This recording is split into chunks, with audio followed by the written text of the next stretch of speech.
Okay so banking में जाने से पहले सिंपल सा नॉर्मल एक प्रैक्टिस ले लेते हैं जो मैंने ऑलरेडी कराया है अभी क्लास में।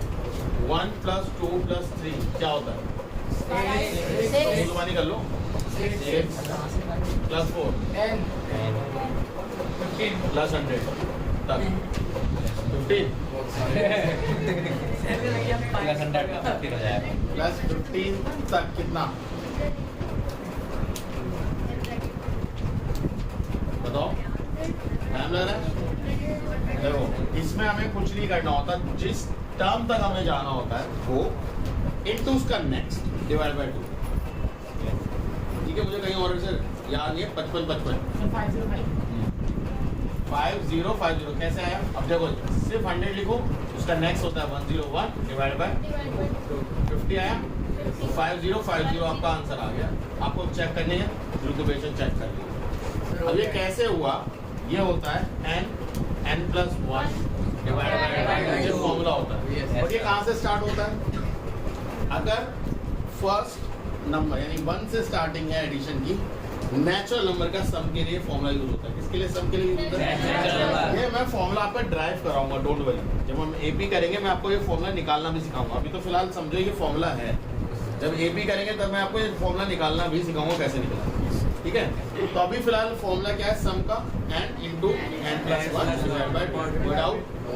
अब आरडी अकाउंट, क्योंकि बैंकिंग में पहले बहुत कुछ होता था बट अब नहीं है।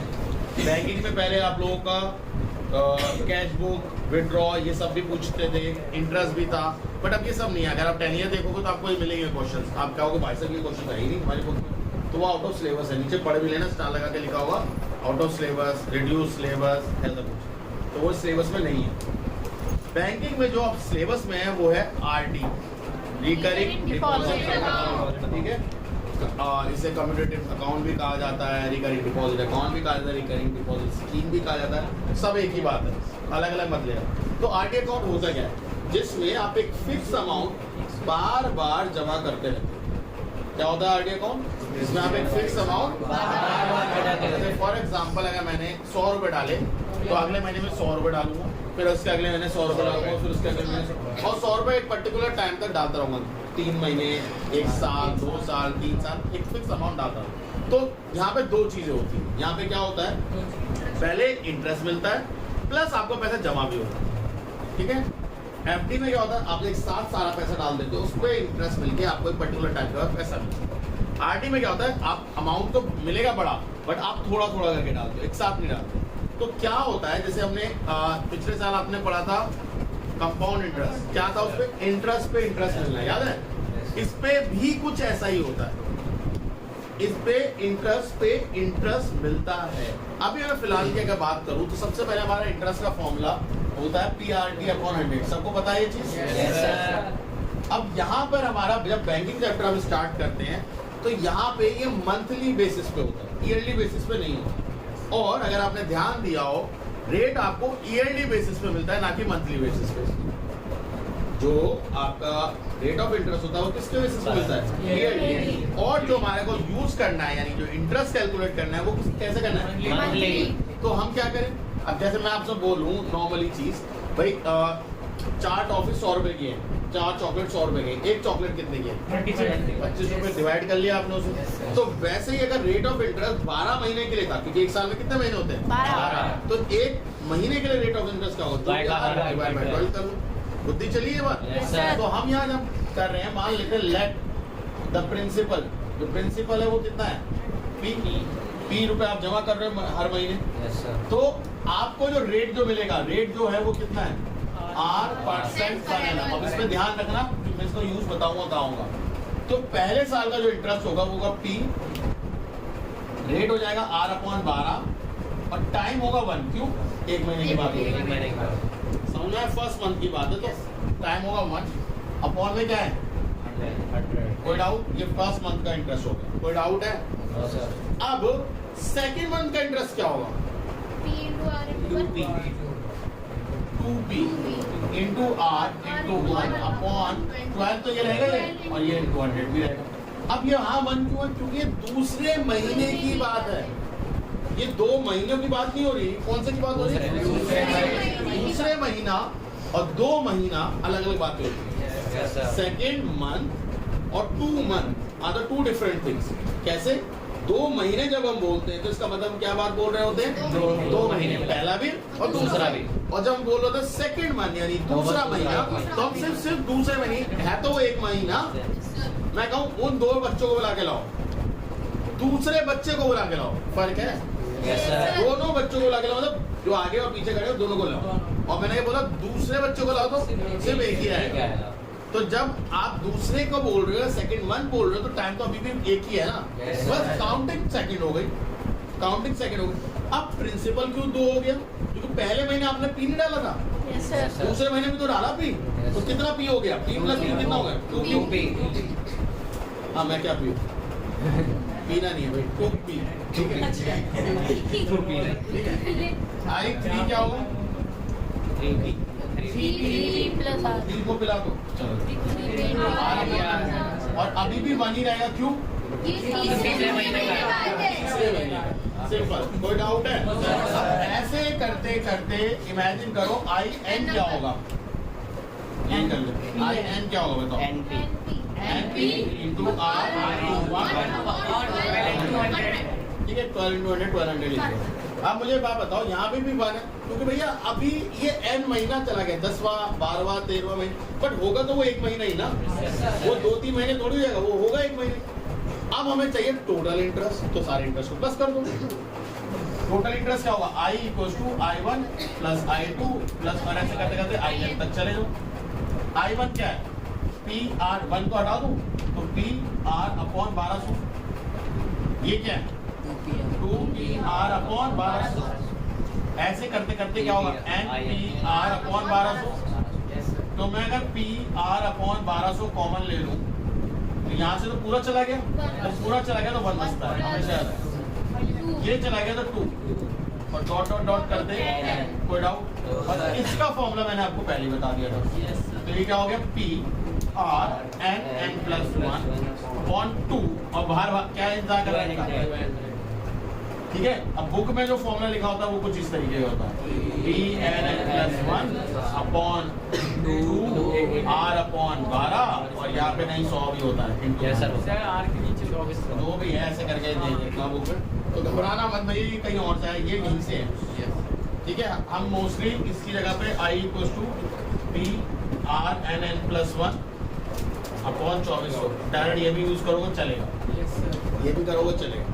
बट इस फॉर्मूले में एक अच्छी बात है क्या, कि अगर ये मान लो रेट आपको पर एनम है, तो भैया पर एनम यानी पर साल तो 12 महीने होता है, बट अगर रेट हाफ ईयरली होता तो आधे साल में कितने महीने होते हैं? तो यहाँ R/6 हो जाता। यही सेम फॉर्मूला रखता, बट इंटरेस्ट का फॉर्मूला R/6 हो जाता। क्वार्टर R/3 हो जाता, एक क्वार्टर में 3 ही महीने होते हैं, ठीक है। क्वार्टर मतलब जो 4 बार डिवाइड होता है, 4 इक्वल पार्ट में 3 महीने में, तो R/3 हो जाएगा। कोई डाउट, कोई प्रॉब्लम? ये फॉर्मूला कैसे ड्राइव हुआ समझ में आया? अब बैंक आपको क्या देगा बताओ? इंटरेस्ट। अच्छा क्या देगा? जो तुमने पैसे जमा करा, मैच्योरिटी वैल्यू, पैसे भी देगा उस पे इंटरेस्ट, वो मैच्योरिटी वैल्यू, या इसे अमाउंट भी कहते हैं, है ना, मैच्योरिटी वैल्यू, और इसे अमाउंट भी कहा जाता है। तो मैच्योरिटी वैल्यू इसलिए क्योंकि अगर हम वर्ड बोले मैच्योर, मैच्योर का वर्ड यूज करते हैं जब पूरे मैच्योर हो जाते हैं, मतलब एक बालिग की बुद्धि हासिल हो जाए, ठीक है। बड़े शरीर से बड़े, शरीर से बड़ा तो नहीं है, और दिमाग से छोटा है, ठीक है, बट शरीर के साथ साथ दिमाग से भी विकसित होना, ठीक है। तभी कहते हैं मैच्योर हो गया बच्चा, अब तो शादी कर दो, है मैच्योर की। तो मैच्योरिटी यानी जब आपका पैसा जितने टाइम के लिए आपने रखा था वो बिल्कुल फुल हो गया, फुल फ्लैज हो चुका है, that amount is known as maturity. उसे क्या बोलते हैं? मैच्योर अमाउंट या मैच्योरिटी वैल्यू, या जो भी आपको, ठीक है।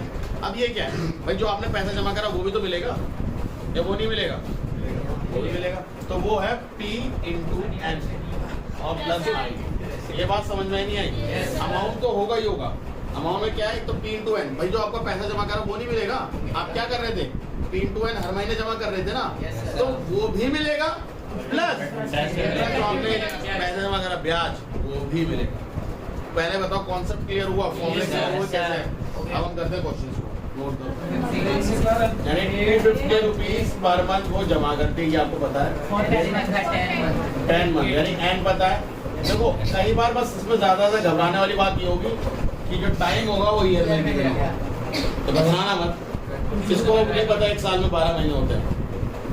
डॉक्टर साहब पता है? अरे बहुत बढ़िया, वो कर लोगे अब। हमको उसको नहीं पता होगा, सोच रहा है सोच रहा है, कह रहा मेरे घर में तो कैलेंडर में 13 महीने थे। 1 महीना एक्स्ट्रा। 1 महीना एक्स्ट्रा, वो मस्ती कर रहा है। किसी यूट्यूबर को देखा हो,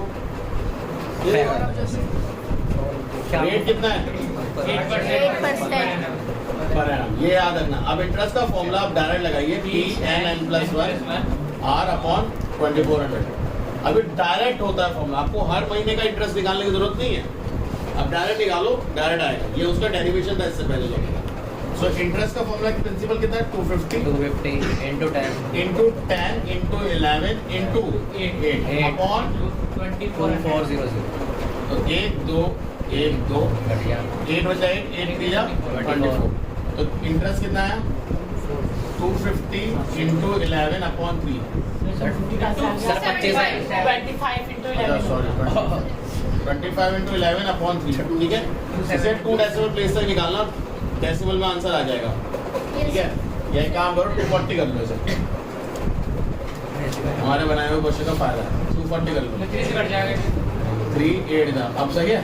यस सर 8 into 10 88, 88 तो इंटरेस्ट 88 आ गया। Yes, sir. अब अमाउंट क्या होता है? P into n plus I, तो P कितना है? 240, कितने महीनों के लिए? 10। इंटरेस्ट कितना है? 88। 2400 प्लस 88, 2488 रुपीज। इसके बाद एक फाइनल स्टेटमेंट जरूर लिखना, मधु deposit 250 per month for 10 months at the rate of 8% per annum, and she will get the maturity amount of rupees 2448 or 2488, in which 88 rupees as a interest जो भी आपने निकाला है वो सब बता देंगे, और उसके साथ जो इन्फॉर्मेशन आपको गिवन है। समझ में आई बात? ये नहीं है जो इन्फॉर्मेशन आप देखो, मैंने क्या बताया, जो जो चीज गिवन थी मैंने सब बता दिया कि मधु ने 240 रुपीज जमा करे पर मंथ के हिसाब से 10 महीने के लिए 8% रेट के साथ, उसे मिला कितना? 2488 एज अ मैच्योरिटी अमाउंट, और उसे इंटरेस्ट कितना मिला? 88, ठीक है सब कुछ।